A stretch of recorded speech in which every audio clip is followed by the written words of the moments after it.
اعوذ باللہ من الشیطان الرجیم بسم اللہ الرحمن الرحیم۔ السلام علیکم ورحمۃ اللہ وبرکاتہ۔ امید ہے کہ آپ سب خیریت سے ہوں گے۔ اس سے پہلے ہم نے زبر کی حرکت کی بات کی تھی اور ہم نے یہ بھی دیکھا تھا کہ اردو میں بھی زبر زیر پیش کی جو ہے وہ استعمال ہوتا ہے۔ یہ الگ بات ہے کہ ہم اردو میں ہمیں ضرورت نہیں ہوتی، ہم اہل زبان ہیں، ہمیں اعراب لگانے کی ضرورت نہیں ہوتی، لیکن ایسا نہیں ہے کہ اردو میں اعراب نہیں ہوتے، اعراب ہوتے ہیں اور ہم چاہیں تو لگا بھی سکتے ہیں، اور لیکن ہمیں ضرورت نہیں ہے کیونکہ ہمیں پتہ ہے کہ اس کو کیسے پڑھنا ہے۔ بالکل اسی طرح سے جو عرب کنٹریز ہیں وہاں پہ بھی جو یہ جیسے عرب نیوز پیپر آتا ہے، اخبار آتی ہے، یا کوئی وہاں پہ جو رسالے یا اور اس طرح کی کوئی چیزیں ہوتی ہیں، بکس ہوتی ہیں، تو وہاں پہ عربی پہ اعراب تھوڑی لگے ہوتے ہیں، لیکن وہ ویسے ہی پڑھ رہے ہوتے ہیں، ان کو پتہ ہوتا ہے کہ اس کو کیسے پڑھنا ہے۔ تو یہ ہماری سہولت کے لیے لگے ہوئے ہیں کہ ہمیں کنفیوژن نہ ہو کہ جی یہاں پہ اس کو کیسے پڑھنا ہے۔ تو بس اردو میں جس طرح ہم پڑھتے ہیں اعراب کے ساتھ، اسی طرح سے عربی میں بھی ہم اعراب کے ساتھ پڑھ لیں، اس لیے اعراب لگائے جاتے ہیں۔ اچھا جی، اب جو آتی ہے بات وہ زیر کی آتی ہے۔ زیر کی ایگزامپلس بھی آپ دیکھ چکے ہیں جو ہم نے اردو میں پڑھی، تلاوت ہے یا اور اس طرح سے جو ورڈز تھے زیر کے ساتھ۔ تو زیر کیسے پڑھنی ہے آپ نے پہلے بھی سیکھا کہ جو زبر زیر پیش ہوتی ہے یہ الف کے مقابلے میں آدھی ہوتی ہے، مطلب اس کی جو حرکت ہوتی ہے نا وہ ہاف ہوتی ہے۔ اگر ہم کہتے ہیں پانی تو جو نی ہے، نون زیر یا نی، یہ جو یا ہے یہ ایک الف لمبا ہے، نی۔ انشاءاللہ آگے اس کے بارے میں آپ پڑھیں گے۔ تو جب نی کے مقابلے میں جو زیر کی حرکت ہے وہ آدھی ہونی چاہیے، یعنی پانی، نی اگر ایک الف لمبا ہے تو نون زیر اگر اکیلی ہوگی تو کیسے ہوگی؟ نی۔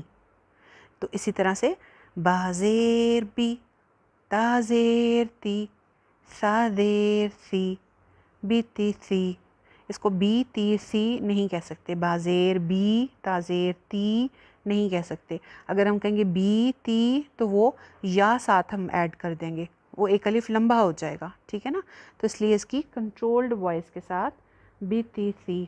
اسی طرح جیم زیر جی، حا زیر خی، خوا زیر خی، جی خی خی، بی تی سی جی خی خی، دال زیر دی، زال زیر زی، را زیر ری، دی دی ری، زا زیر زی، سین زیر سی، شین زیر شی، زی سی شی۔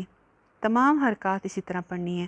صی زی، طی زی، ای غی، فی قی کی، لی می نی، وی ہی، ای یی۔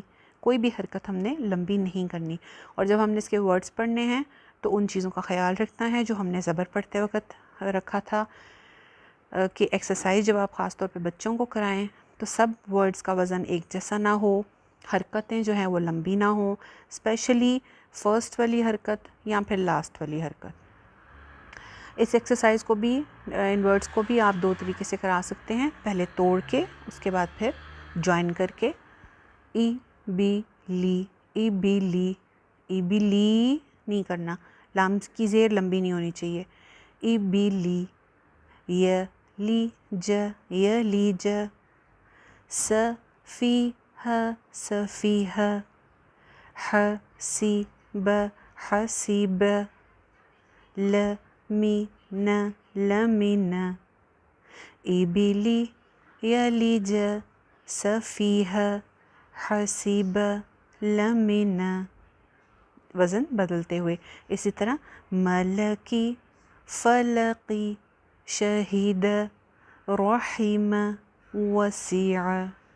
کنٹرولڈ وائس کے ساتھ، ہلکی سی بھی لمبی نہ ہو، ملکی، فلقی یہ نہ ہونے پائے، ملکی، فلقی، شہید، رحیم، وسیع۔ لبث، یئس، صعق، اذن، عمی۔ کنٹرولڈ وائس کے ساتھ، ٹھیک ہے؟ چلیے اس کو پریکٹس کیجیے گا انشاءاللہ، اور باقی نیکسٹ جو ورڈز ہیں نیکسٹ ایکسرسائز کے ان کو بھی پریکٹس کیجیے گا، ان چیزوں کا خیال رکھتے ہوئے کہ نمبر 1 وزن ایک جیسا نہ آئے، نمبر 2 حرکات لمبی نہ ہوں، نہ درمیان والی، نہ آخر والی، نہ پہلی، کنٹرولڈ وائس کے ساتھ. یا کو جیسے ہم اردو میں آپ نے پانی کا خیال رکھ لینا، اس میں پا بھی آ رہا ہے الف اور نی بھی آ رہا ہے یا کے ساتھ، تو اس کے مقابلے میں زبر زیر پیش کی حرکت کو آپ نے آدھا رکھنا ہے. نی کے مقابلے میں زیر جو ہے وہ آدھی ہونی چاہیے. بس اس چیز کا خیال رکھیے گا. ٹھیک ہے جی. السلام علیکم ورحمۃ اللہ وبرکاتہ.